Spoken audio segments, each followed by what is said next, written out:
So back to our earlier story about the Kurdish referendum to separate from Iraq. We're joined now by Edmund Ghareeb from the U.S. state of Maryland. He's a scholar specialized in Middle East affairs. Great to have you back with us, sir. The Kurdish region has been an autonomous region or semi-autonomous region for decades. It's a parliamentary democracy with some 5 million people.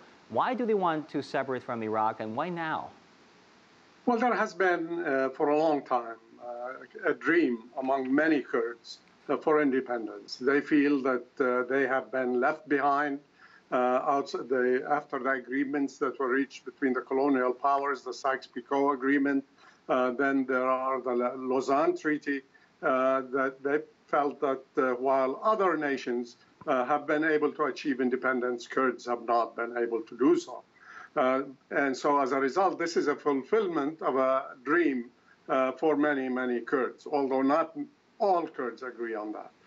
Nevertheless, the problem is that Iraqi Kurdistan especially is surrounded by 3 other countries.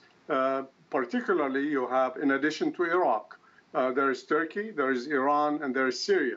Of course, right now, the most 2 influential players are not Iraq and Syria, but they are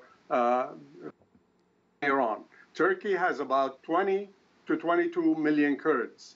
Iran has about 10 to 11 million Kurds. And if Iraq's 5 million Kurds can achieve independence, these 2 countries fear that their own Kurds are going to begin saying, if our brothers in Iraq are able to achieve independence, why aren't we?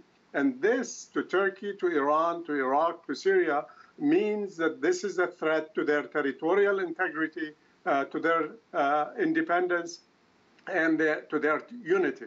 And so this is what makes this situation much more complex. And at the same time, what we have seen so far is that many countries outside the region, including some of the main backers of the United States, of the Kurds, including the United States government, which has come out and said that they favor either delaying or abrogating this referendum because it's destabilizing and it's also going to divert attention from the war against terror, the war against the Islamic State.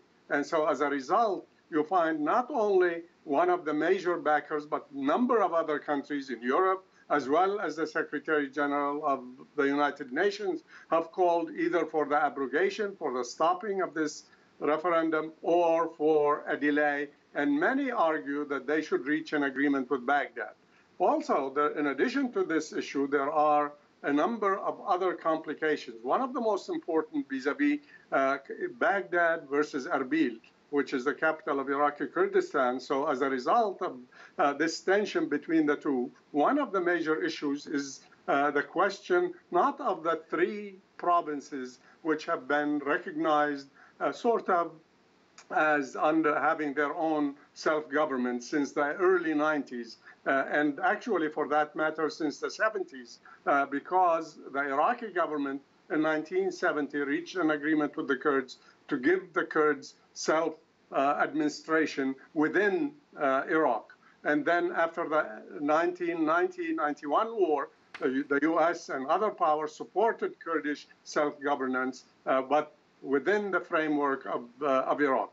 Now the issue, not just the 3 provinces of Dahuk, Erbil, and Sulaymaniyah, which are considered by many to be the heart of the Kurdish region, and there is a majority Kurdish population, but it's the disputed territories such as Kirkuk, Diyala, Nineveh, or the Nineveh Plain, Sinjar, and Salah ad-Din. These are areas where there are mixed populations, and significantly that's where the oil and the gas and water are. So there is a danger that we might see a new war erupting now over water, over oil, over borders.